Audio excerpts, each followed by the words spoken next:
If you look up garden ruins or follies in a dictionary, you'll be told that a folly is a costly ornamental building with no practical purpose. Well, clearly dictionaries were not written by gardeners, because there's so much that garden ruins and follies can do for your garden. It's Alexandra here from the Middle Sized Garden YouTube channel and blog, and I've just visited Great Comp Garden in Kent, which is famous for its garden ruins and follies, to talk to the curator William Dyson about what garden ruins can do for our own gardens. A garden folly can divide up the space. It can be a focal point. It can create a microclimate, and we'll explain more about that later, so that you can grow different plants. And it can create a third dimension in your garden. Follies and garden ruins are part of the history of the grand historic gardens in Britain and France of the 18th and 19th centuries. But actually, garden ruins and follies don't have to be expensive. The ruins at Great Comp are actually quite affordable and reproducible in our own gardens. Most of them were built by the owner himself, Eric Cameron. Eric and Joy Cameron created Great Comp Garden in the latter half of the 20th century, and Eric built many of the ruins and follies out of stones he found in the garden, job lots of bricks, and anything he could acquire for a decent price. In fact, he was upcycling before upcycling actually became a term. I'll also show you some ideas for garden follies and ruins in small urban gardens. But let's start by going to Great Comp and finding out what we can learn from there.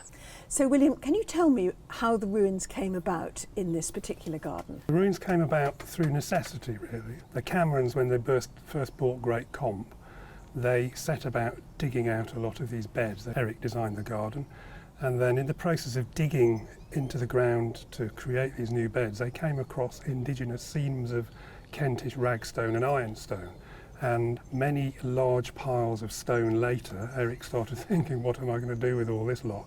He was actually a civil engineer by trade, and he came up with the notion of building a whole load of ruins, or that's a bit of an oxymoron, but follies if you like. And it became a great part of Great Comp. And not only did it use up all those stones that were lying around, it created another dimension. It created microclimate for growing different types of plants, either in front of or behind, and it just generally made the garden look rather quirky. So when you say a microclimate, that's because the sun shines on a wall, and basically that wall tends to be a warm place, is that right? That's correct. And then on the other side of the wall, of course, it's going to be a bit cooler and shadier. It is, but also the wind as well, they act as if you've got something that's on the southern side or the western side or the eastern side, and you want to cut out a particular prevailing wind, then you can do that. But I think that the aesthetics are most important as well. I mean, for instance, with the tower that we have at Great Comp, it acts as a sort of a viewing platform. So you've got these two staircases that wind their way up, and you've got initially, when that was first built, there would have been a panoramic view of the garden. It's right in the centre of the garden. Obviously trees and things have matured now, so you've probably only got half a panorama really, but it's very, very important on multiple levels really. There's 4 sort of major ruins, aren't there? So can you tell me about them? The old ruin, which is actually next to the Lion Summer House, which was the original twin holer, or the loo that they had at Great Comp many, many years ago, that sort of evolved, and many people are fooled into thinking that's a bit of an old monastery or something, because there's old window frames put in there, and it's aged really well. So that's the oldest ruin, mid to late 80s, and a few additions later on, but you can see they've weathered down very nicely, and it does look like the remains of an old building. But that is facing eastwards, so we've got good shade for ferns, etc., epimediums and what have you, and I'm quite pleased with it. It's lovely, and it really does divide up this part of the garden, doesn't it? Spatial division, very, very important. Yeah, because there's a path going one way and a path the other, and lots of little benches that people can sit on. And I don't know if you can see the one over here. This is a lovely old stone bench with a slate top, and it looks really, really good. Yeah. So if somebody was going to put something like this in their garden, is there any kind of advice you'd have for them? Think about what you're trying to grow on both sides of the wall, really. You know, if you like ferns and epimediums and other woodland plants, then if you locate it on the east-west axis, then that would be ideal, I think.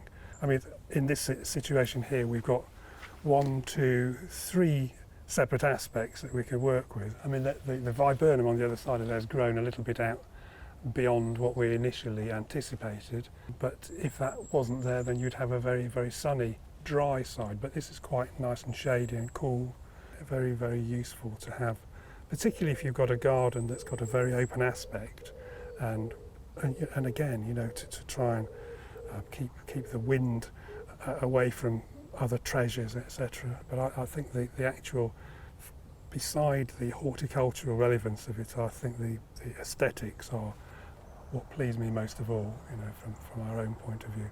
So William, we're now in the Italian garden, so can you tell me about how this was constructed? Well, the Italian garden came about by chance, really. We were having some work done on the house, and the builder at the time told Eric that he'd been offered a job lot of bricks going very cheaply.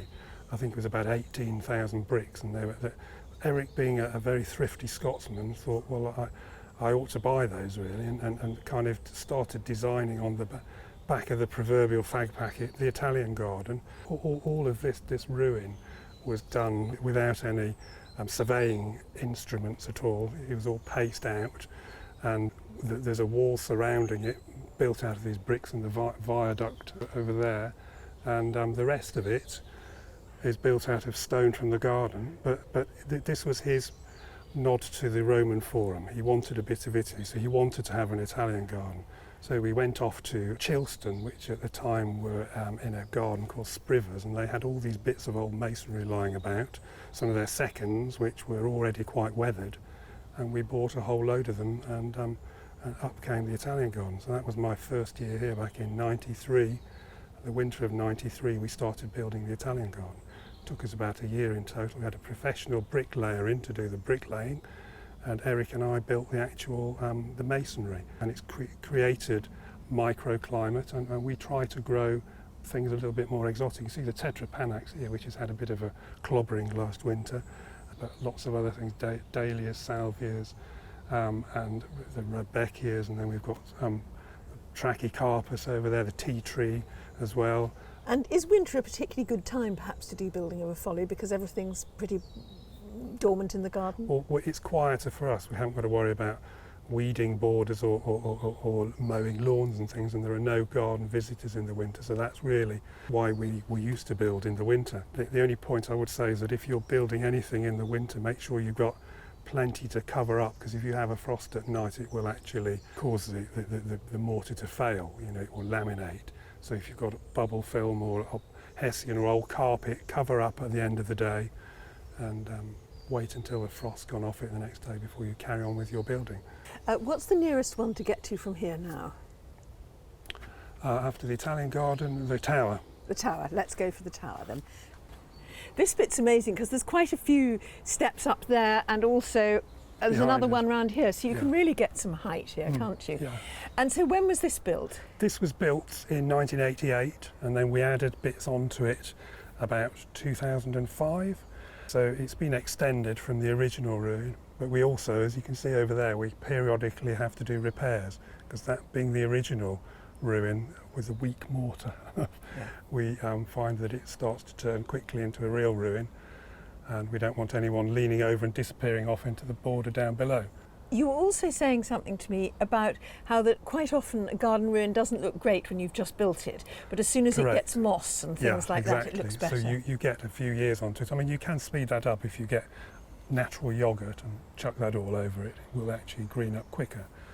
But the interesting thing about this area here that we're standing on now, you have to think back, this was actually a flat area of garden, completely flat, and in order to raise up the height of this, if you actually looked down into the foundations, you would find old motorbikes, washing machines, televisions, anything that Eric could lay his hands on to actually adulterate the concrete, so he didn't have to use quite so much concrete in the foundation, and it also helped to raise it all up. So you can imagine there's a miniature municipal dump underneath here, really. So tell me about this. This is the temple. This is the temple, and this has been here since before I came to Great Compact. It's been here for about 40 years. It's made out of reconstituted stone from a company called Chilstone, and the purpose with this was to give you a vista at the end of the long east to west axis. So this is the widest point of the garden, and initially when it was installed, a lot of the vegetation that you see down there, the trees, etc., were a lot narrower and less mature than they are now. And you had an uninterrupted view from one end or one width of the garden to the other. And it's quite a romantic view. It's framed particularly as you're walking towards it. If you look underneath here, we've got plantings of azaleas, rhododendrons, etc. And then we've got a monkey puzzle tree over on the far side there.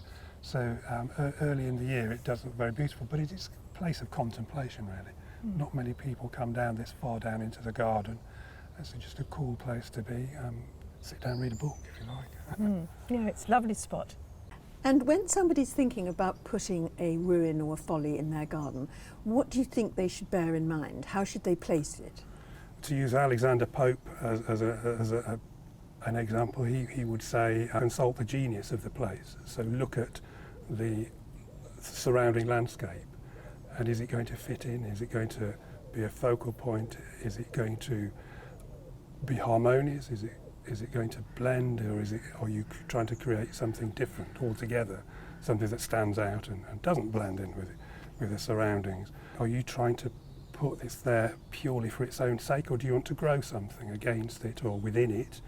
And take those factors into consideration really. And maybe if your garden is overlooked, think about what your neighbours will be looking at as well. So do we need planning permission for a garden ruin or a garden folly, even if it's small? Probably not. And I know that you can go and buy yourself a shed or a garage and put it up in your garden if it's, I think, below 3 metres. So that's just something to look up.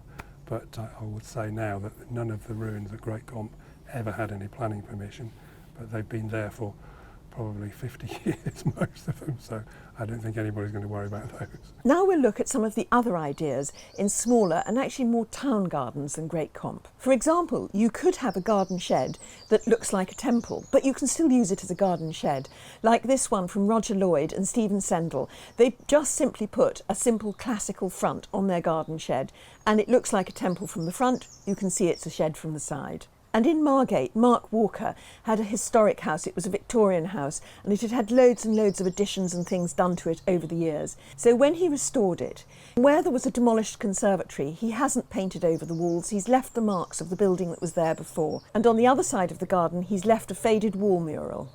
And at this year's Chelsea Flower Show, Cleve West did a garden for Centrepoint showing the remains of a ruined house in the middle of the garden, which actually is very reminiscent of the way Mark has done his Margate house.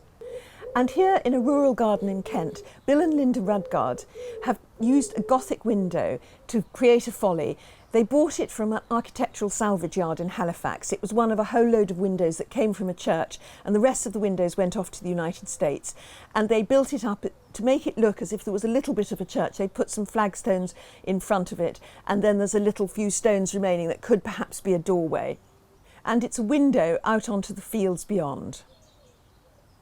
If you're thinking of putting a garden folly or a ruin in your garden, then it's a good idea to revisit the basics of garden design, because that'll give you an idea of how much you can do with the garden ruin and where you can position it. So don't miss this Basics of Garden Design video at the end of this video, and thank you for watching. Goodbye.